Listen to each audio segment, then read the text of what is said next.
Hi guys, this is Mrs. Allison. I wanted to review with you rational functions as we discussed in class. So if you happen to miss class, this would be a great video to watch to get caught back up on the notes.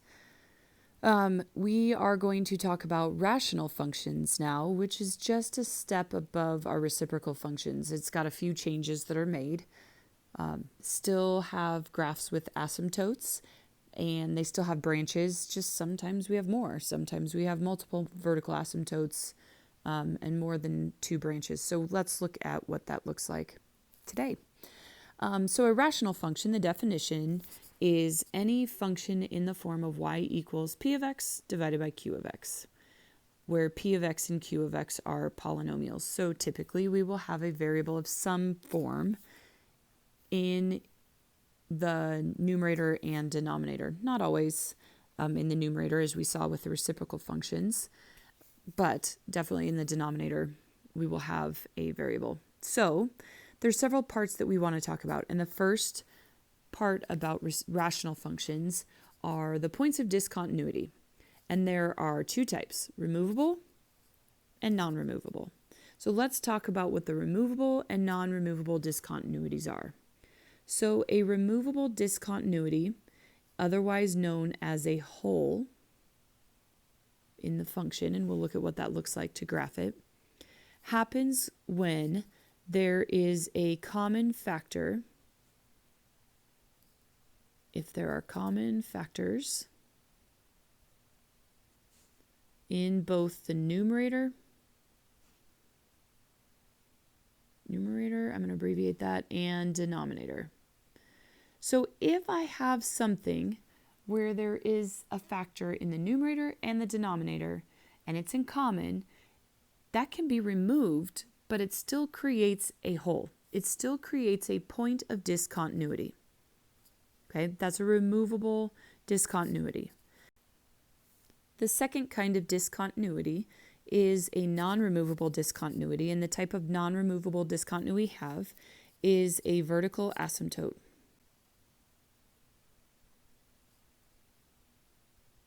Okay, just like with the reciprocal functions, a vertical asymptote happens anytime the denominator equals 0. So when the denominator equals 0 is where we have, again I'm going to abbreviate, where the denominator equals 0, where we have a vertical asymptote. Now the key to this is, in these problems, my removable discontinuity needs to be done first because it needs to be removed. Vertical asymptotes, or the non-removable discontinuities, happen after the hole has been removed. Okay? Now, here's what's great about the point of discontinuity, or what really can be helpful about the point of discontinuity. These points of discontinuity, they give us our domain restrictions.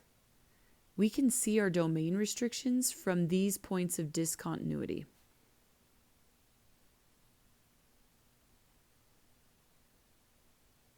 Okay, so let's look at what that looks like.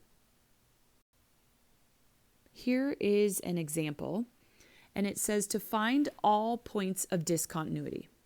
Well, if I'm going to find points of discontinuity, if I'm going to actually solve this, what I'm going to do is I am going to first begin by factoring my rational function. Okay, so this would be an example that could be, I could ask you to sketch a graph. I could ask you to find points of discontinuity. What I'm going to do is I'm going to factor both the numerator and the denominator. So if I factor the numerator, I get x plus 2, x plus 1. And if I factor the denominator, I get x minus 3, x plus 2. Okay, so the first point of discontinuity I'm going to look for is the removal. I'm going to look for the hole.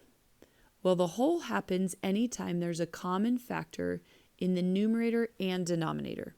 Okay, so what I know is that there is a hole when x plus 2 equals 0, which means there's a hole when x equals negative 2. Now, eventually this hole can become like an ordered pair on a graph, and we'll talk about where we get that. Okay, well, the reason it's called a removable discontinuity is because now my rational function can become the equation y equals x plus 1 over x minus 3. And this is actually the function we want to consider now. I've removed my whole. I don't want to deal with the original function. I want to deal with my reduced function, the function where the whole has been removed. So now what I'm going to look for is I'm going to look for any vertical asymptote, which I'm going to abbreviate VA. And I know the vertical asymptote happens when the denominator equals 0. So I know this occurs when x minus 3 equals 0, which means I have a vertical asymptote when x equals 3. Okay, so this would help me, aid me in being able to sketch my graph, is knowing where my whole is, knowing where my vertical asymptote is. Now, I said I'd go back and talk about the second half of the whole. The second part of the whole, the y value of the whole, occurs when I plug in the x value into my reduced equation. So when I plug in negative 2 plus 1 over negative 2 minus 3, I get negative 1 over negative 5, so I get 1/5. So my whole would be at the ordered pair, negative 2, 1/5. I'm okay right now if you give me the whole is at x equals negative 2, but when we go to sketch it, it's really nice to know where it's at because it might clue me in as to what my branch looks like for that particular part of the graph. Okay, let's move on to the next type of issue with the rational functions. Okay, so now we're going to look at what happens for our horizontal asymptotes, otherwise known as limits to infinity. Now, we don't talk about limits to infinity, but that's where we're going with this. So as you move on to calculus, and you start talking about limits to infinity, this is where these ideas come from. A horizontal asymptote, remember, is where the graph tends towards. Where is it that my graph is getting closer and closer to as it goes further and further and further away from the origin? Well, there's two things I'm going to look at. I'm going to look at the degree of the numerator and the degree of the denominator. So what might be good is to actually define what it means to be a degree. Do you remember what it means? A degree is the highest exponent or the highest power. Okay, so if I'm talking about the degree of the numerator, I'm looking at the highest power in the numerator. And if I'm looking at the degree of the denominator, I'm looking at the highest power of the denominator. So there are three cases we're going to consider. The first one is if the degree of the numerator is less than the degree of the denominator. Okay, I've given you an example. Y equals x over x squared minus 4 is an example where the degree of the numerator, which in this case is 1, is less than the degree of the denominator, which in this case is 2. Okay, the rule that applies for the degree of the numerator being less than the degree of the denominator is that my horizontal asymptote, I'm just going to abbreviate it HA, is going to be the equation y equals 0. Pretty easy. Anytime the degree of the numerator is less than the degree of the denominator, the horizontal asymptote will be y equals 0. Okay, let's move on to the next one. If the degree of the numerator is equal to the degree of the denominator, so an example would be y equals x squared plus 1 over 2x squared plus 3, my horizontal asymptote's a little bit more complicated. The horizontal asymptote is still the equation y equals, but this time it is a ratio of the leading coefficients of the numerator, so I'm abbreviating, leading coefficient of the numerator over the leading coefficient of the denominator. Well, what do I mean when I say leading coefficient? The leading coefficient is the number in front of the variable with the highest degree. So in the numerator here is 1, and the denominator is 2. So this particular example has a horizontal asymptote of y equals 1 over 2. Because the degree of the numerator is 2 and the denominator is 2, I take the leading coefficients, 1 over 2. 1 over 2. Okay, third example. If the degree of the numerator is greater than the degree of the denominator, so for example, if y equals x squared plus 3x over x plus 1, the degree of the numerator is 2, the degree of the denominator is 1, therefore the numerator is greater. This actually doesn't have a horizontal asymptote.